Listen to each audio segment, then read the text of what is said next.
Hey, it's Alex. Welcome to Doomed Planet, the podcast, episode 95. We're going to be talking about Chauncey A. Wright. He was a Seattle restaurateur about 100 years ago. He died young. He gave away a lot of free food to the down and out, apparently, and no one ever said anything bad about him. He was a good man.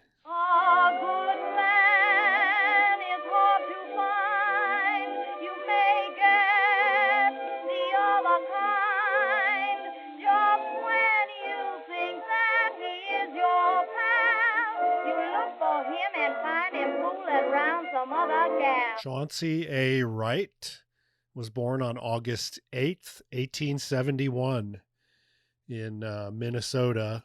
He died on December 11th, 1917. He was only 46 in Seattle, and he's buried at my favorite cemetery along with Bruce Lee and many others, Lakeview Cemetery on Seattle's Capitol Hill. Interestingly, his dad outlived him. John Gibson Wright died in 1924, and Chauncey Wright and his wife didn't have any children. His gravestone is, I'll have to go look for it. Just a simple stone set into the ground that says Wright. With arson and fire comes gentrification, and the Great Seattle Fire of 1889 destroyed much of downtown. That combined with the Klondike Gold Rush and new railroads coming in turned Seattle into a boom town. And Chauncey Wright was at the right place at the right time. He took advantage of the Yukon Gold Rush by moving to Dawson in Alaska. He sold coffee and sandwiches to prospectors. Wright left his adventures in Alaska to move to Seattle in 1900, and he would run a series of restaurants until his untimely death. He never turned a hungry man with no money away. We will get to that. Okay, this is a little confusing. I'll try to explain it in layman's terms. Wright is part of trademark law lore because he got sued by a business partner named Charles Gerhardt, sued for unfair competition. Wright had sold Gerhardt a restaurant. Gerhardt said he owned the rights to the Chauncey Wright trade name, and customers were being confused because Wright sold him the place, then went and opened another restaurant right down the street with the same name. Court initially ruled that the trade name Chauncey Wright was an asset of the Wright Restaurant Company, right, that Gerhardt had purchased, and not Wright personally. However, and this is according to Seattle Trademark History Tour, trademark and copyright law blog.com. Yes, I am a nerd. He won a retrial. He testified the transfer of shares to Gerhardt had been made with the express provision that Gerhardt was to stop using the Chauncey Wright trade name, and the court believed him. So Wright eventually opened a bunch of places, one in the Smith Tower. We'll get to that too in a second. Wright's restaurants were fancy places. Just a couple photos online. Beautiful high-ceilinged interiors with chandeliers, that kind of thing. You know, at the turn of the 20th century, it wasn't, you couldn't just drive your car up to the Choke and Puke and get a meat sandwich and potato fries and swallow them down in your car, And yeah, there was fine dining in Seattle back in the day. Here's a menu from the Occidental Hotel, May 19th, 1889. Boiled young turkey with oyster sauce, little neck clams, fillet of sole, compote of tame pigeons, croquettes of sweetbreads à la reine. Wow. I'm getting gout just reading this. Here we have another menu. It's the ladies' menu from the Occidental Hotel. Same year, filet of sole au vin blanc, potatoes Chateaubriand, boiled ox tongue, mashed turnips. Very the fancy style of the time was, of course, the French cuisine. The Seattle Star newspaper was kind of the sick, tabloidy stepchild to the Seattle Daily Times in the old days, and we're going to be drawing from the Star a lot for this episode. Here's just a random menu for a wedding from September 1911. Consomme oysters in ramekins, chicken with peas, wedding cake, white wine. Hops are the traditional flowers for the October decorations. That is so perfect. What a beautiful plant. Grapes and grapevines are also good. Of course, all those would be in season at the time, or use chrysanthemums. In 1915, we have Hicks Cafeteria. We'll give to all a Thanksgiving treat. Roast young corn-fed turkey, young chicken, young goose, roast suckling pig, roast young domestic duck. You really want your animals young on Thanksgiving. Right below that advertisement is an ad for the Nanking Cafe, a Chinese restaurant in Seattle, serving for Thanksgiving, though, bird's nest a la Chinese soup. Boiled Chinook salmon. I think they mean broiled. It's a typo. Prime rib, Hood's Canal shrimp salad and mayonnaise. English plum pudding with brandy sauce. New Year's Eve menu 1914 from the Hotel Butler. Entrees, chicken, squab, sweetbreads, Alaska reindeer steak in port wine. Okay, thank you, University of Washington Library System, for securing for us this 1912 menu for Chauncey Wright, Seattle Restaurant Company, Incorporated, 110 Occidental Avenue. We make a specialty of fish. This is the cover of the menu. Lightning service. Steaks and chops are broiled on a charcoal broiler. Our rolls are warm and fresh. We have our own cold storage plant. Okay, like an early version of a walk-in refrigerator that every restaurant has now. Our soups are made from the very best of stock, which is extracted by means of steam, which improves the flavor. Okay, soup stock. Steam-made soup stock. Olympia oysters, Eastern oysters. I guess, once the railroads came in, you could ship oysters all the way from New York to Seattle, but I guess the point of that being that the native oysters out here are all sort of small, those Olympia oysters. Special announcement, try our fish. And a lot of fish, steaks, and chops. There's a menu category for mush, which would be rolled oats with cream, oats with milk. Here's a newspaper ad. Finest restaurant on the Pacific Coast will be opened about August the 1st by Chauncey Wright, pioneer restaurateur of Seattle. This spot would be at 1420 3rd Avenue. The same high-class food and service that have made his restaurant at 110 Occidental Avenue famous will be observed at the new branch.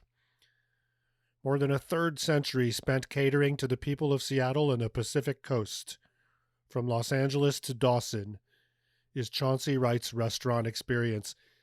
He and his dad lived in L.A. for a while. I didn't mention that earlier.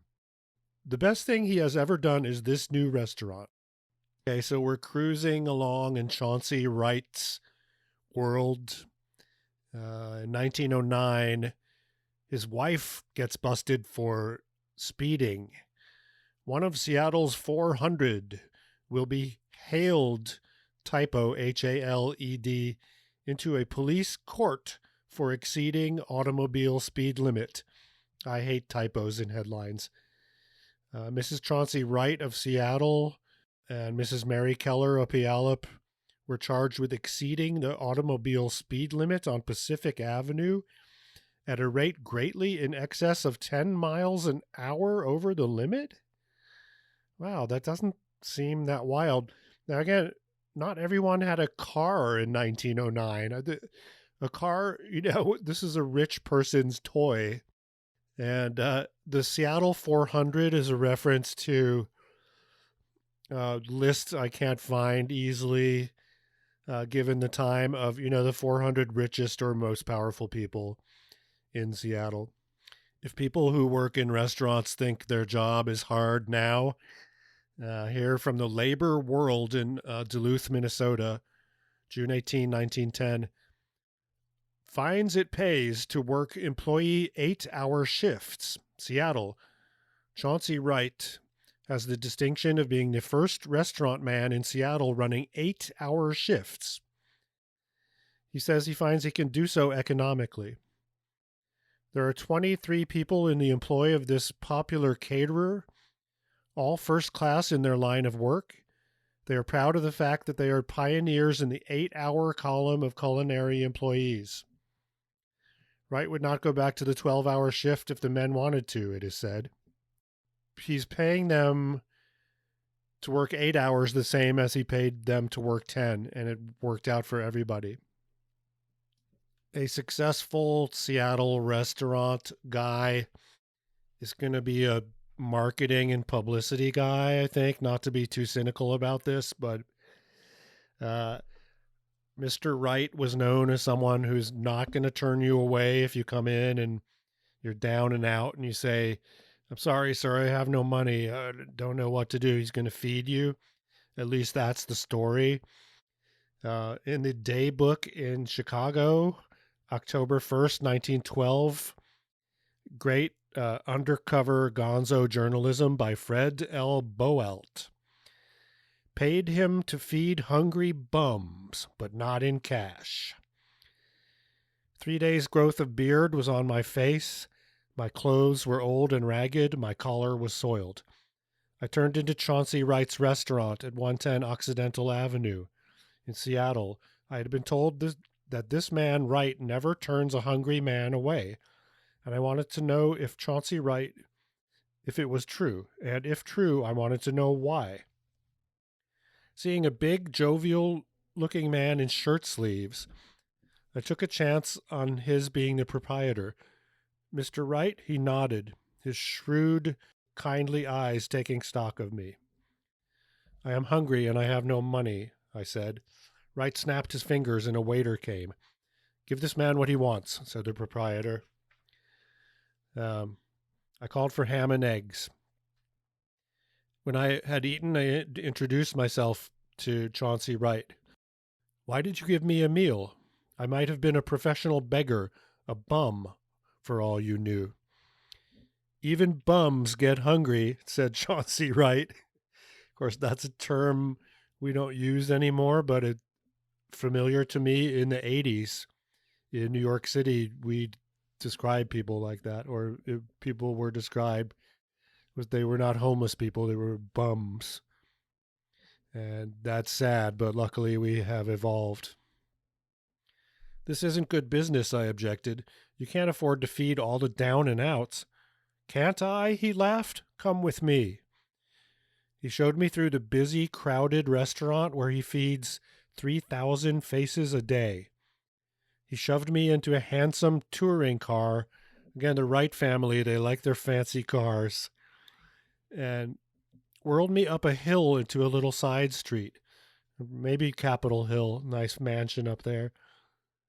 In the doorway, Mrs. Chauncey Wright, a handsome woman, greeted us. She showed me through the luxuriously comfortable rooms. From a front window, Wright pointed. "See that house and that corner block? All mine." He's bragging about his real estate holdings. "Nice little dump, eh?" said Wright. I admitted it was a mighty fine little dump. I like good food and a clean, comfortable bed and a refreshing bath. That's the secret. He likes the animal comforts. You see, he explained, I've been hungry too, and I know how it feels. But it doesn't pay, I insisted. Yes, it does, he answered, just not in money. So the Seattle Star picked up on this masterpiece of undercover reporting. September 13, 1912, Fred L. Boalt, dressed as, quote, bum, strikes Chauncey Wright, Chauncey is spelled wrong, for free meal and gets it. He never turns a hungry person away.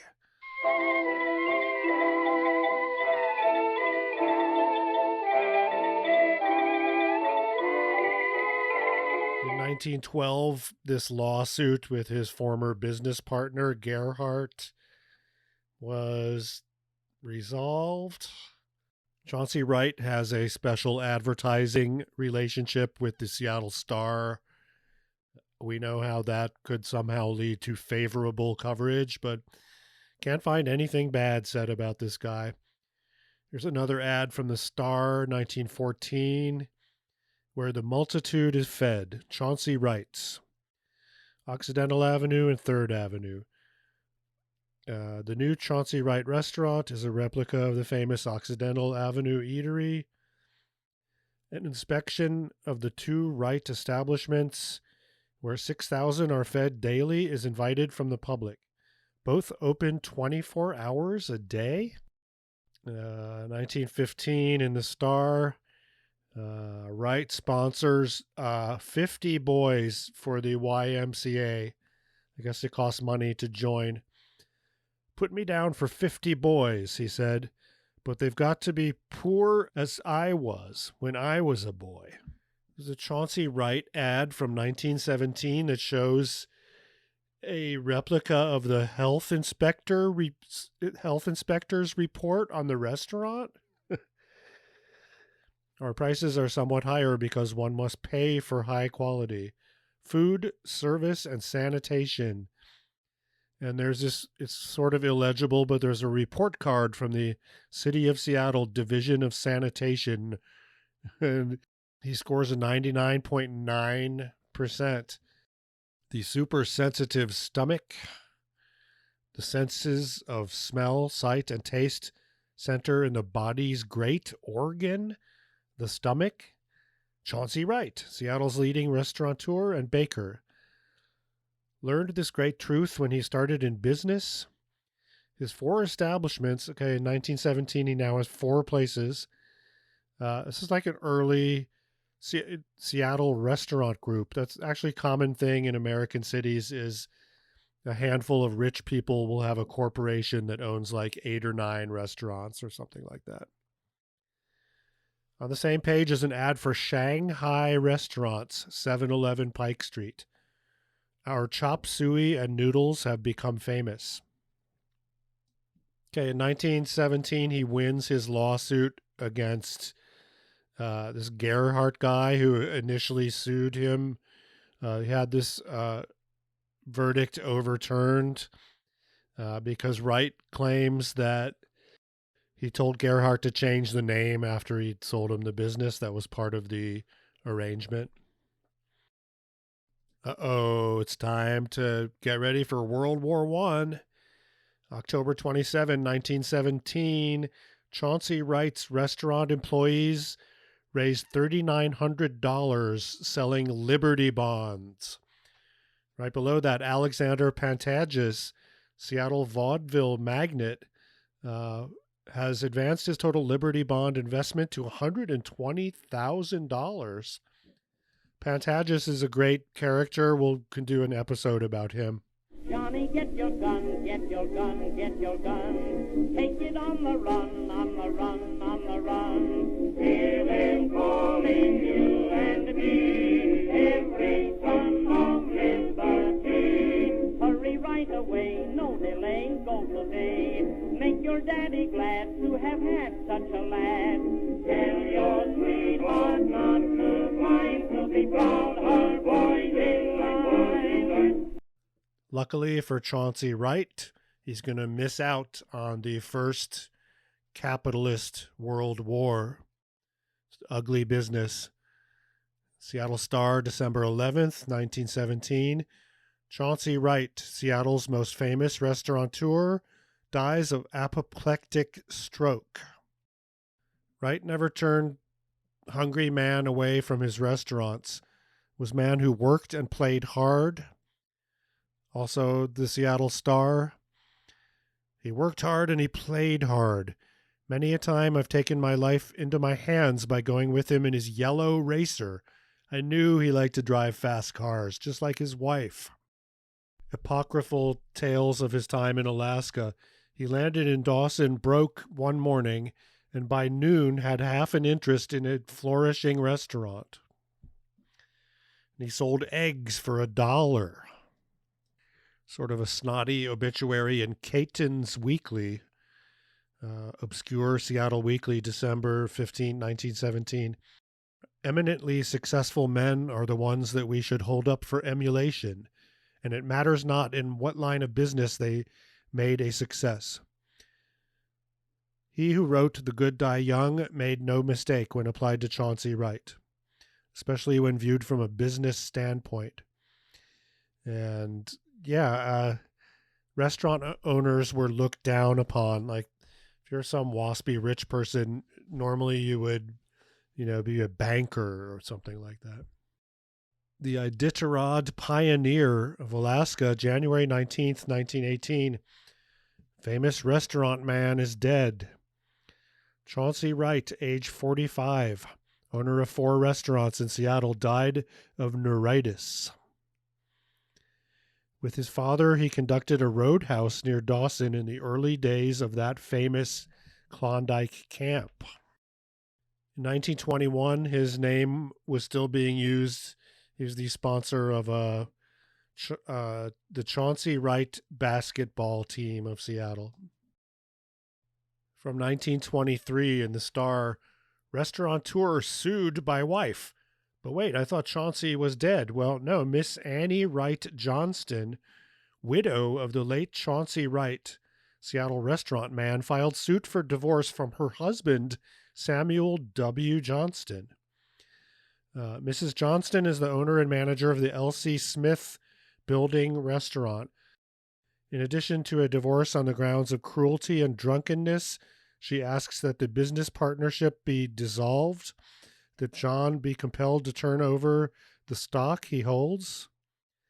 He has been continually intoxicated and failed to devote any time to the business, Mrs. Johnson alleges. And therefore she holds that their business agreement is voided. Soon after, in the Star, this item appears. It's kind of like advertising. Mrs. Chauncey Wright Johnston is the headline. President of the 42-story L.C. Smith Building Restaurants Incorporated wishes to announce to the public that she and her present restaurant business is in no way or manner connected with the business or the affairs of the Chauncey Wright Restaurants Company. Mrs. Chauncey Wright Johnston has had nothing to do with the Chauncey Wright Restaurant Company for 3 years or more. She is connected only, all caps, with the L.C. Smith Building Restaurants Incorporated. The Smith Tower was the tallest building west of the Mississippi until 1931, and the tallest building on the West Coast until the Space Needle was built in 1962. Named after the firearm and typewriter magnate Lyman Cornelius Smith, this is from Wikipedia, of course, who is unrelated to Horace Smith of Smith & Wesson. Prominent local attorney James Kleiss arranged the land deal. You might recognize that surname. They own a lot of property around here. I think the Kleiss family just sold a parcel of land in South Lake Union to Jeff Bezos or to a Bezos-related entity for $1 billion. The Smith Tower was used by the Smith Typewriter Company to promote Seattle as an up-and-coming metropolis. I also know a woman. I don't know if she still lives there. The entire top of the Smith Tower is a giant condo. It's pretty amazing. I even climbed up into there's a little crow's nest at the very top. I was very scared to do that. Oddly, I never got this. Ivar Haglund of Ivar's restaurant fame bought the Smith Tower for 1.8 million. That's it in 1976. Then the Sam Is Foundation, of course, Sam Israel, another legendary Seattle real estate character, acquired the tower in 1996. Now it's owned by a fucking hedge fund or something like that. The burst of the dot-com bubble hurt the Smith Tower. The vacancy rate was 26%. I'm not sure how well it's doing now. They have opened the restaurant, Smith Tower, craft cocktails and local bites. I think this place does private parties and stuff. It's not something that you normally, let's go to the Smith Tower to their bar. I'm not sure if it's doing well, this business. Hey, all you cool cats. The observatory on the 35th floor boasts a speakeasy-inspired bar with unique entertainment. They have the menu for what is being served at the Smith Tower now. Chauncey Wright would not recognize this. Small bites, edamame hummus, pulled pork banh mi, deconstructed spam masubi. So, yeah, you get the idea there. February 28th, 1925, Mrs. Wright's suit for divorce dropped. On the request of both sides, Superior Judge Malcolm Douglas Friday dismissed the year-old divorce action. Okay, fine. They're back together.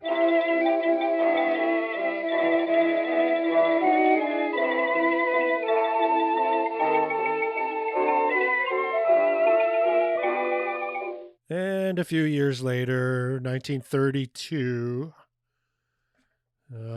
December 28th, widow of Chauncey Wright dies. You'd think she would be described as the widow of her second husband. Okay, by 1919, we have a big 2-page spread advertising Chauncey Wright Restaurants. This is like a lot of photos of the kitchen and the dining room, and maybe I was wrong about how fancy these places were. By this time, it's more like white tablecloths. Okay. And of course, the Chauncey Wright Restaurants Company, now the president is Hazen J. Titus. Kind of another, larger than life character. Perhaps that's why Chauncey's widow posted that newspaper thing saying that she's not affiliated with this company. I don't think she likes this fucking guy. The Northern Pacific Railroad also had an office in the Smith Tower. Titus worked for them. He was originator of the Great Big Baked Potato, a publicity man par excellence. Sir Walter Raleigh discovered the tuber, but Hazen J. Titus exploited it. So he came up with this plan to market railroad travel as being this dining car experience that included giant potatoes. He has a publicity event. He shows people a load of Western tubers, none weighing less than 3 pounds and some more than 7. The effete Easterner had to punch the potatoes to see whether they were real or just painted. So imagine traveling from New York to Seattle on the northern or on a series of railroads, and one of your meals is a 7-pound baked potato. Mr. Titus has used the big baked potato to build around a service different from anything existing in the railway business. It's known as far away as Egypt, the potato thing. There's dining cars running between Seattle and St. Paul, Minnesota. They're requiring thousands of pounds of potatoes. He's built up a commissary department for the railroad in St. Paul and Seattle where everything is prepared. Don't underestimate all these wild ideas that Hazen J. Titus, president of Chauncey Wright Restaurants Company, has The Chauncey Wright fruitcake. That's right, the Chauncey Wright branded fruitcake. Distinctively characteristic of Seattle, made only the way Wright chefs know how. Just chock full of nut house nuts and luscious fruits. Where's Homer? Oh, and to think I spent all afternoon baking him this cake. I pickled the figs myself. It's a big full-page ad in the Star in 1919. A distinctive announcement of a distinctive restaurant and bakery service counter by Hazen J. Titus. Please read, remember, and discuss with your friends. And it's a very wordy advertisement with lots of fun facts about the place, whatever. Military men coming through Seattle, always good for business. September 12th, 1919. Permit the Chauncey Wright Restaurants Company to extend to each of you a sincere welcome to a city that is proud of being able to entertain you each as it should. We have announced the fact that we've engaged several of the largest triangle sightseeing cars just to show your boys a few of the many beauties of our city. We will also furnish free meals and all the goodies the boys, quote marks, want, because we men are only grown-up boys. Geez, that's a thinly veiled ad for prostitution. He's going to hook them up. This is a message for Admiral Hugh Rodman of the U.S. Navy. Going back to the railroad days, he has plans for branding apples so that there's a Northern Pacific logo on the apple. That's crazy. This is from the Daybook, 1915. Okay, forget Wright. I mean, what kind of brand was that anyway? By 1922, the fruitcakes are called the Hazen J. Titus fruitcakes, produced by the Hazen J. Titus Fruitcake Company. I pickled the figs myself. Oddly enough, war, right after Chauncey dies. The Seattle Star, May 23, 1918. Promises for the day. To give all I can to the Red Cross, to buy as many Liberty bonds as possible, to be thoughtful of others, to help all to help themselves, in all caps, to help take the gun from the Hun. Food must win the war. Don't waste. Chauncey Wright Restaurants Company. Hazen J. Titus, President. We'll be over, we're coming over, and we won't come back till it's over there.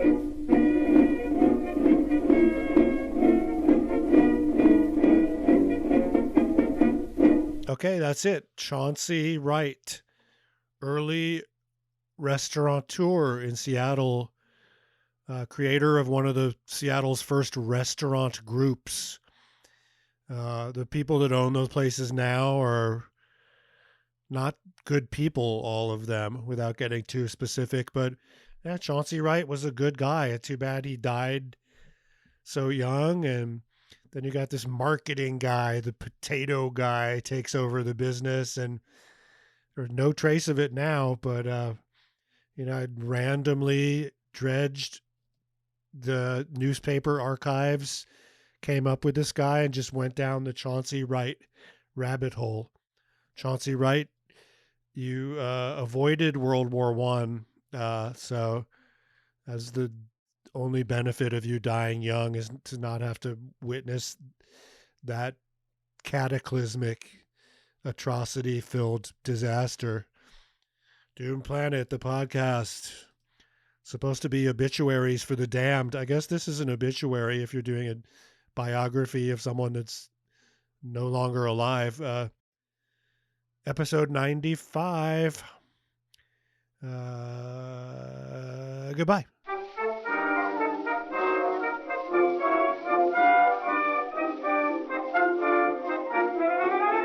Little girl, don't cry, I must say goodbye. Don't you hear the bugle call? And the pipe and drum beat the fellows come where the flag waves over all.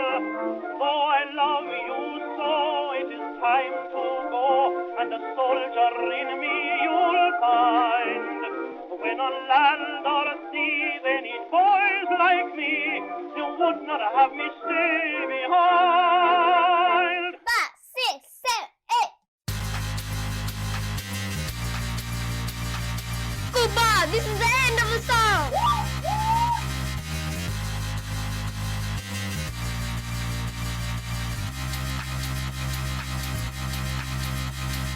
Find out more at doomedplanet.com.